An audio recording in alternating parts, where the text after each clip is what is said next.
welcome back. I'm Rebekah. And I'm Gabe, and we're so thankful that you're with us for another episode in our series called The Rhythm of Us. And Rebekah and I couldn't be more thrilled to introduce you to two great friends of ours, Jake and Hannah Weidmann. Thank you guys for being with us today. Yeah. Welcome. Thank you so much for having us. Yeah, we appreciate it. We got a baby in the background too. I know. So, You guys are, you just go. You're mobile. Yeah. You just go. This is not your first rodeo. How many children now?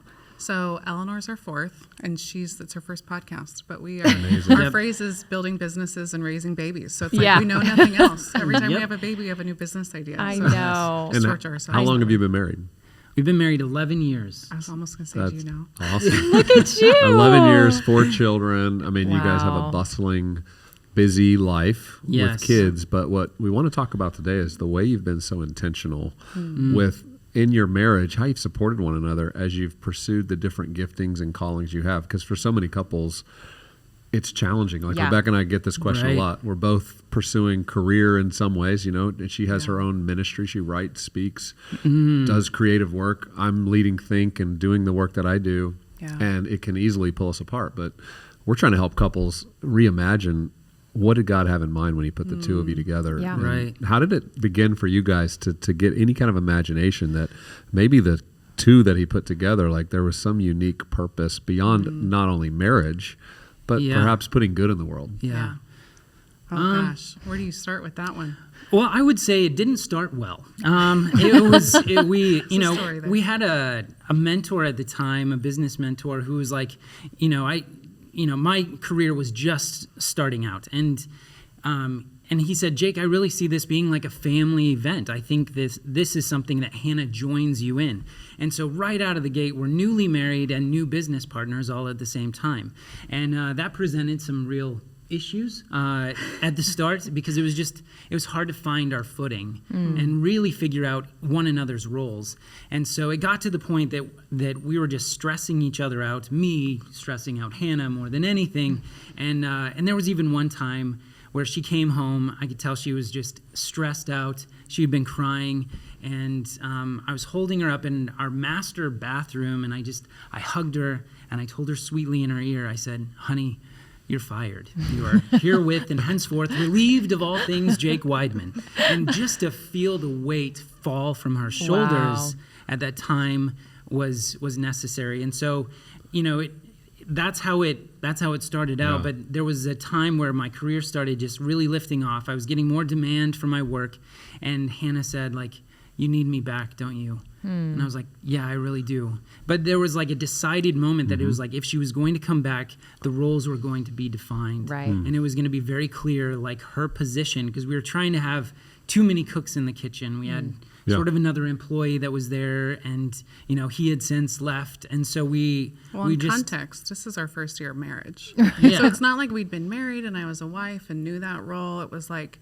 I'm wife, I'm manager, I'm coworker, I'm all the things, employee of the business. So it was like, can I just be your wife for a while? First. I don't know if I can manage you as like a coworker right now. And that was just, so the roles were really like intertwined in a way that was like, I don't know if we knew what our strengths were yet. Because in the first year, you're still discovering so much. So that was the context. And explain what your work is, Jake, for those who aren't familiar. So I am a professional artist and a certified master penman.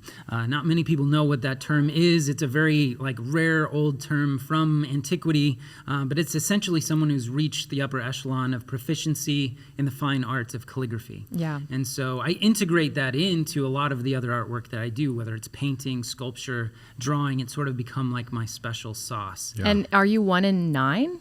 One of 9 in the world. In the world. Yes. This is legit. This is phenomenal. This is legit what we're talking about, I'm a guys. minor penman. I'm one of billions. We'll get there one day. One of 8 billion. But I'm working on it. But no, guys, what's amazing is Jake, I want you to go to his website at jakeweidmann.com and look at the kind of art that he creates. It's sculpture, there's carvings, every sketching, medium. Calligraphy. I mean, we've worked together over the years on some amazing pieces, even for our organization Think.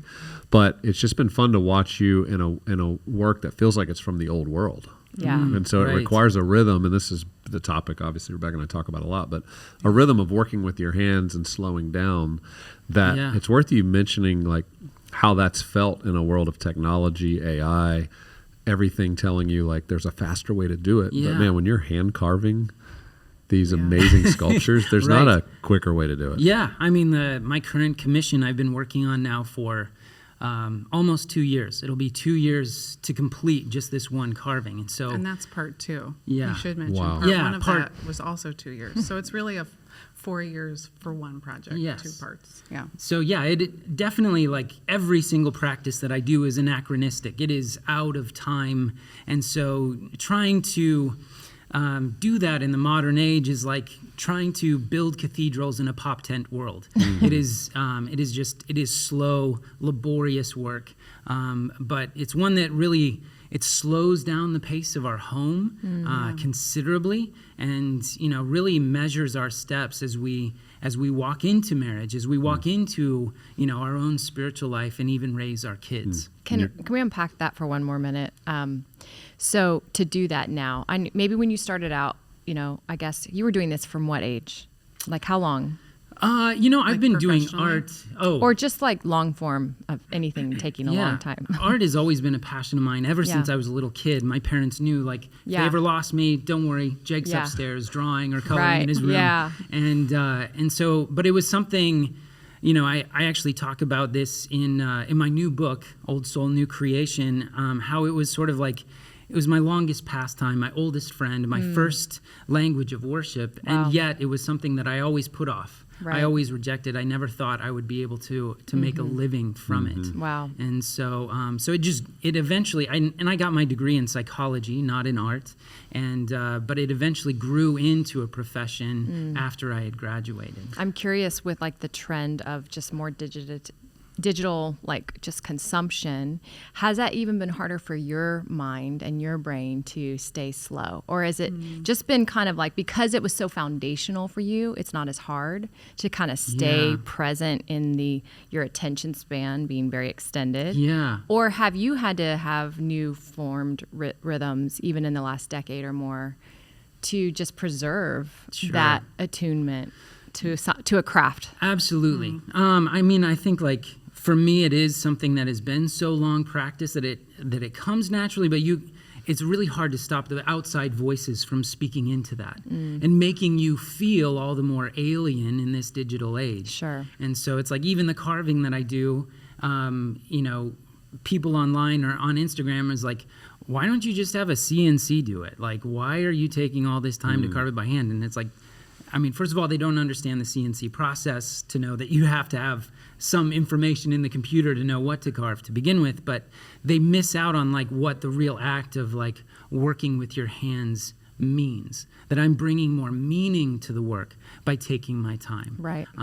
John Ruskin, who was like a 19th century art critic, he says that which is made quickly will perish quickly. Wow. And so even in this digital age, you have these new art forms like AI art, but while it might be the new kid on the block, it still has to play by all the same old rules of kickball. Yeah. And so it's, it's definitely something that is a challenge, but that's where Hannah, in our relationship, like creating those boundaries, like she handles all the social media, she handles all the outward-facing things. So in a lot of ways, I'm so spoiled in my relationship and my marriage with her because she's able to create that boundary. And she even says, she goes, Jake, I'm keeping you pure. Wow. I'm like, if that's my role as a guardian, I was like, you have to get through me if you want time with Jake, and just protective of that boundary, because it's like, he doesn't have any social media on his phone at all, because he goes, this is actually ruining a lot of how I create and how I think, because I started thinking about what do people want versus what does God actually want me to make.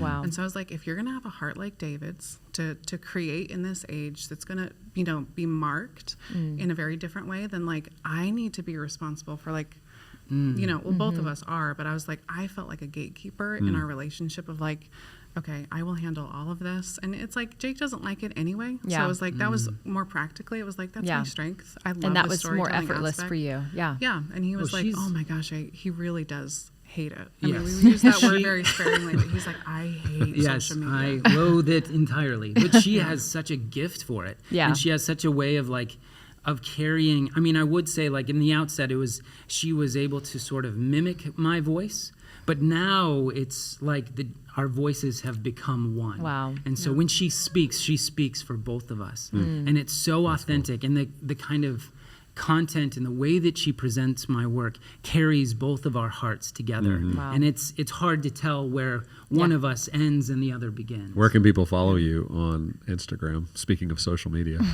At Jake Weidmann. Okay. And then at Everyday Heirloom Co., which is our jewelry brand. But talk about your jewelry brand. Yeah. I want people to hear a little bit of how your passions are playing out in your career. Yeah, all of it, truly. Like, if it weren't for Jake, there would be no jewelry brand. And it's truly, he was like, if I'm going to steward your heart as your husband, you're not using gifts that I know that the Lord's given you, and that would be irresponsible for me. And so he came to me, we were working, I came back to the business after the year that I took off, and he fired me, and I was like really grateful for it. And then like he had a pretty viral video that really like not forced me back into work, but I was like, you do need me here. And that's kind of what he was talking about earlier. But it was like a few years in, he's like, you're a writer and like you're a designer, but you're not doing those things. And at the time I was pregnant with baby number 2.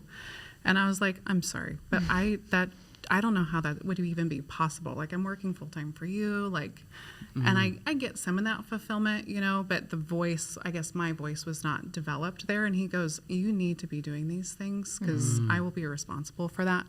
So, when we started Everyday Heirloom, I was so reluctant to do it. I was like, I don't want to do that. Like, I don't, but Jake was like, we need your voice in this, and I want to champion you. Kind of like you did the year of Rebekah. It was like the year of Hannah. But I was so reluctant. Like, I thought, like, oh, if he was championing me, you'd think, like, oh, yeah, I'd be so excited about it.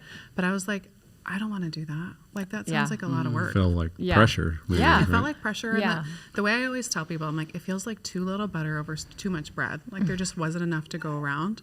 And so it's like, how am I supposed to do that well? But now we design together. I'm able to like kind of do these mini devotionals with every one of our pieces because Jake sculpts all of the pieces that we design together. Yeah, and you and Rebekah collaborated on the piece. resilient necklace that I still wear to this day. And I get so many compliments on it. And honestly, a conversation with you just brought it to life. Like 2 Corinthians 4:8, like you just made it into a piece of jewelry. And I would have never thought to see even the reed and the bent reed and the bruised, just like you just like ran with it. And it was the best collab I've ever done. And it was just so timeless and beautiful. And to have your little girl on our podcast. She's giving you a shout out, her mama. But just to watch, like, because then I got to really see up close the two of you partnering in our friendship, and I was just so impressed with how well you just toe that line in a way where you both are so respectful to each other, but you both know distinctly what your roles are. How long did it take to figure that out, or was it just kind of like gradual, or like as you re-entered? I think we're still figuring out some of that. Like, I think we have a really good like foundation of like, okay, Jake doesn't touch social media like as a rule, but then there's like nuances because we're both full-time mom, full-time dad at home, and we work at home. I homeschool.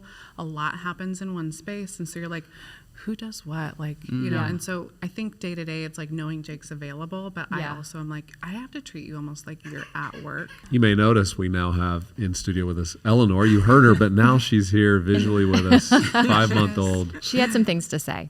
This is what partnership and marriage looks like, isn't I it? love it. I mean, this is very much how we're at. So how we act in business is actually how we show up physically, because like this is a glimpse of like what it's like at home, and people think from afar or like through Instagram, it's like they think, oh, Jake has this isolated space for working, and in actuality it's like we're actually so hands-on. And I was telling you that I like to treat Jake like he's at work, like he has a 9 to 5, when in reality it's like it's not true. He doesn't have a 9 to 5, although it's like respecting time, respecting boundaries, but like our kids are around us all the time. And we have a huge conviction to homeschool, and So we have everything happening all at once. And, to others, it might feel chaotic. But for us, it's like we've never not known that. And I always have a baby on the hip. Or he's usually, if he's, depending on his commission, he's holding a baby and painting. And it's the best thing in the world. Well, and you've got these little apprentices, right? Running around and just starting as young as you did. And I think that's that generational line that just continues something so beautiful. Like we've read a lot of Rory Grove's work on a family economy and just how like you're raising your children with the mindset that they're like just coming alongside you and they're watching and apprenticing and learning even when their brains are so curious, like sponges, and just taking it all in. So I can imagine art class in homeschool is pretty epic for you guys. Absolutely. I mean, and I never want, like, because I do work at home and the kids are always there, I never want them to feel like, they're having to compete for my attention with work. And while, there are times where I need to be sequestered away and I need to focus on critical aspects of my work, there's a lot of times where I'll just welcome them into the studio. And they know the rules and they have to be diligent and pay attention, but like they're even, they even want to carve next to me. So I'll set them up with their own block of wood. And Henry can tell you the difference between a fishtail gouge and a backbent gouge. Come on. And, I mean, he knows these little, all these little details of my work, and I love that. Because it's a way of bringing them in and letting them catch some of the priorities of our life. Absolutely. Yeah, Rebekah and I talk a lot about calling and the fact that we aren't just called into some career, but we're called to be a mother, to be a father. We share these callings. We co-parent. We both do dishes, laundry. It's like you're in a family where we're all in this, and there's no like specific job that I'm not willing to do, or that Rebekah's. There's some she can't physically do probably, but she'd be hauling willing. Firewood is a little trickier. She doesn't like cleaning the chicken coop. That's no, and I probably could physically, but my nose tells me otherwise. But what I hear you saying is when you're trying to look at calling, career, these questions as a couple. There's seasons that look different. You don't lock in and this is how it's going to be for us for 30 years. It's a constant evaluation of how is it going. What are some of those questions maybe couples should ask to evaluate? Like, is this working well? Is it not? Should we make an adjustment? For us, especially when it came to like the dawn of Everyday Heirloom, that was something that God put on my heart first. To cast our net on the other side of the boat, and Hannah was that other side of the boat, and there was such wealth, there was such plenitude that came from that, not just in the monetary sense, but in the form of relationship and being able to unlock something in Hannah's heart where she's able to have this incredible voice and speak to women in a way that I never could. And so, and in my way, it was deeply humbling for me to, instead of working large, here I'm now working on a microscopic level. Right. But, God showed us the power of smallness. He showed us that, his strength is made perfect in our weakness. And so I think, as other couples explore that is just finding ways that their relationship can complement one another. That don't feel like, it's always like trade-offs, that there are ways that when you come together, you are stronger together than apart. Right. And God obviously orchestrated that. He designed it. It's just our responsibility to step into it. In so many ways, you guys are living in a countercultural way, even in the church. I mean, to kind of like be entrepreneurs at home, to have littles at home, to be doing art. Like sometimes listeners would be like, "Oh, that sounds amazing. I don't know how to get to there." We both have 9-to-5 corporate jobs, or we just don't have a lot of ways to reimagine. And so I always tell couples like that, just look at this as like tiny little pivots. Like, are there small little simple things that could just be reordered or maybe almost like looked at differently? And so I'm just curious what you would recommend in exploring each other's gifts, maybe outside of maybe, say they're just not in a job they love, but it is paying the bills, that does create some financial security. but there is a little bit of a longing, maybe midlife. I mean, I don't know. There's a lot of different listeners here. But they're like, there's something tangible that you're saying that I resonate with as far as our children and our family and generational line. Yeah. Where would you advise them to begin, even in those conversations of exploring those gifts and talents that might overlap? Gosh, it's a great question. I think it's being attentive to the Spirit, because it's like, God's he's going to make things custom fit to you. But don't ever get in this mindset that like, this is the way I am and I can never change. Right. Because there are things about our entire nature that have been shaped and molded when we leaned into our relationship with God and the context of marriage and family that he put us in. Yeah. I used to say that my creative capacity was like a locomotive. It takes a long time to really build up the momentum and a long time to stop. And if I ever got halted, it felt like a train wreck. But I feel like my adaptation through fatherhood of 4 young kids that are constantly home, I've turned from I've turned into more of a metro train than a locomotive. Right. It's like there's a lot of little express train stops. And I'm not so exasperated by the starts and stops. And I've learned to adapt. And I see God growing in me a different kind of patience. We tend to think of like patience for the long haul of getting that grand art piece done. Well, that is one kind of patience, but there is a whole different kind of patience when it comes to the context of relationship, of being gracious to one another, even when you're under pressure. Yeah. And so I think like when you learn to be attentive to the Holy Spirit, it's like he does, he tailors exactly what you need in your own spiritual growth at the time that you need it. Yeah, I think parenting is interruption patience, right? Yeah. Yes. Like all day long. And like seeing it differently than not an interruption, but that's something we always joke about. I mean, it's interesting. Like we've been married 28 years, and our lives in partnership really changed in 2020 when kind of everything paused and we were home and we decided to take a stab at gardening because we were just kind of looking at each other and, the grass didn't have COVID. So we're like, let's try this. And in the last 7 years, 6 years of gardening and chickens and sourdough, all of a sudden we're like, wow, we have a whole like faux mini homestead situate. Yeah. And like each year we, Gabe's trying bees and then we have like processing meat birds. It's a whole thing. But we're like, we didn't set out. It was just more like, is there an invitation here in this small step that we could partner in? That we're both amateurs, like you said, like we've never done this before. We're rookies. We do not know what we're going to do right or wrong, but we're going to try it together. And it kind of created a category for us that was almost outside of my work as writer-teacher or his as founder and executive think, but going like, hey, we have this middle space that is a little more home-centric, a little bit more hospitality.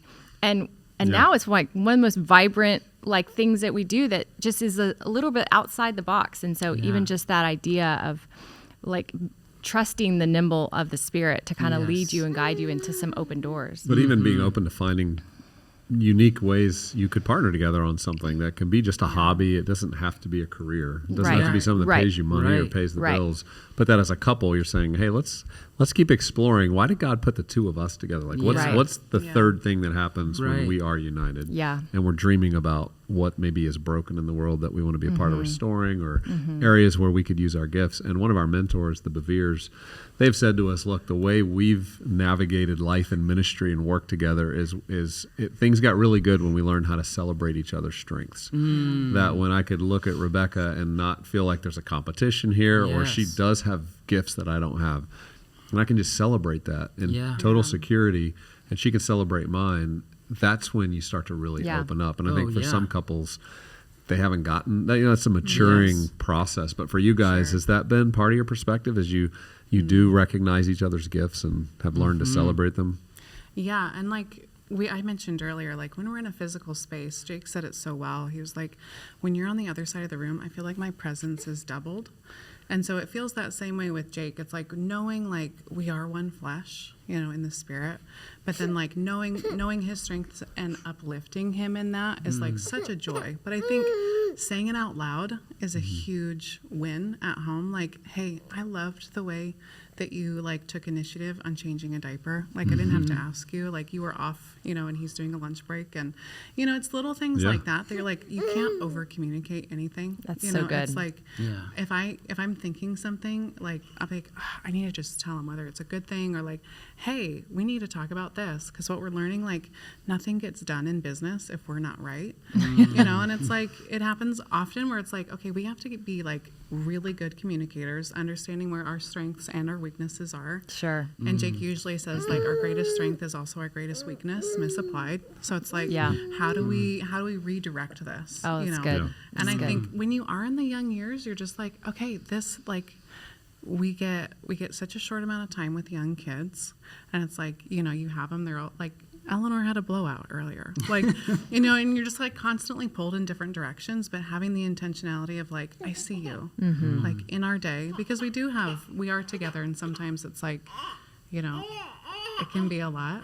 And at the same time, you're like, but this is like also the best thing ever. Yeah. Like I tell people all the time, I'm like, marriage is the greatest life upgrade. And after that, it's having babies and having lots of them. Like, and I just like, I think that for us is like knowing that that's our strength. Like Jake was like, when I grow up, I want to be a dad. Like it wasn't, I want to be an artist. I want to be a business guy. He's like, I want to be married and have kids. That's like he was saying this at 12. Yeah. I love it. You were an old soul. Yeah. Well, one of the themes that we explore with so many couples in our book, The Fight for Us, and even the journal for us, is that if you're not talking, you're not healing. And for a lot of couples, they can tend to start developing narratives in their mind, and they start to part ways emotionally because they're just not willing to talk. And just in conclusion, I'm curious for the two of you, how important has the learning to turn towards one another, even in those times of tension, when there has been an impasse or there feels like division happening? Like, talk us through, like, how have you guys developed a muscle to try to turn inward versus like separate? I think it's really good. Our mutual mentor, Pete Richardson, was like, if you guys don't choose to do ventures together, you'll eventually drift apart. And so even in those little decisions throughout the day, you're like, we could do lunch separate. Like they're so subtle, but it's like, and I think having like the awareness of like, okay, turning towards one another, like, it was last week where remind me of your dysfunctional dances. Oh yeah. The silent, intense, avoidant, and anxious. And we're both the silent. Oh yeah. Like if we're not talking, We slap each other. We're slap each other. You slap each other. Mad at you. It's like a brick wall. Yes, exactly. It is. And it's one of those where it's like actually having like rituals throughout our day. Like Jake always makes me a cup of coffee, even if he doesn't ask me, or I don't ask him to do it.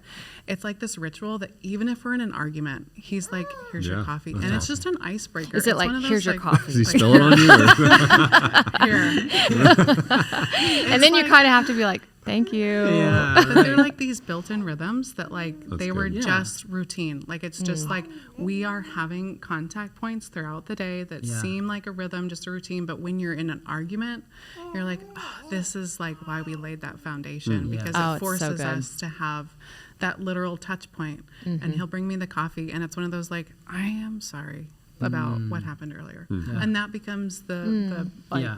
Like I said, It's that rhythm of confession, just because It is. you've committed to serve each other. And so now you have to confront that every Exactly. time. I Like, mean, because it's built in as such a ritual of our Yeah. lives that it's like it always brings my heart back around. And because we have a really pretty espresso machine, and there's ritual too, like grinding the beans and compressing the coffee and making her a beautiful latte.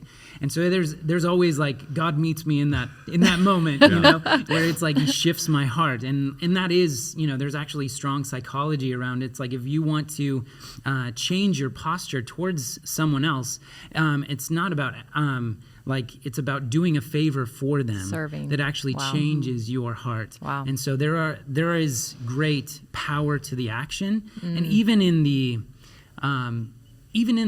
business, there's like this. Because we're working all the time, it becomes like a form of accountability. It doesn't become our point of conflict. It's like, we have business to do, so we have to make sure that we get this right. Yeah, We it's have to good. make sure that we are on the same page, because so much of what we create is from the heart. Yeah. And if our heart is sick at the moment, then it's like we have to work quickly in order to heal it. and what I'm hearing loud and clear is the integrity of this, right? Because there are a lot of people that might posture unity publicly, but that work together, but internally, like the inside of the cup is like it's just easier to kind of have some friction, and we'll handle it later, but hi, you know what I'm saying? And yet you guys know that the biggest audiences are your children right there. They can feel the tension, they can cut the silence with a knife. And so just knowing that the integrity of that starts from the two of you out. I mean, that's so beautiful. Well, and even before we came, I'll be honest, like there was a lot of spiritual warfare to like fight to get here. And you're like, there always is, you know, it's easier to stay home. And I almost told Jake, like, why don't you go and I'll stay behind? And the Holy Spirit was like, you go together, you stay together. Wow. Like either we go and we're united with everybody and or each other in front of everybody, but you will not have like a double mindset. It won't happen. So good. And so always our conviction from like, I mean, every project, it's like if it's, you know, if our communication is off, the result is terrible. Right. Like it's just like it shows up in some aspect or it's multiplied over in some way. And because our work is so visual and so tangible, that it's just we're like, we either do it like together, like we will stay at home, and that will be our choice. And we will be at home together, or we go together. So beautiful. We're glad you fought through it and that you were together, and we're glad Eleanor you're could here. be with us. Yes, and for sure. Would not be the same. Opening up about, you know, your private life, your world, how you guys do marriage, and trying to help other couples reconsider, maybe get inspired and learn a few new tools. Maybe it's in the frothing of the coffee. Or ways you can that serve brings you your back way together. into confession and forgiveness. We're That's thankful so for you good. guys. Thanks we for love being you with us. guys. Yeah, absolutely. Thank you.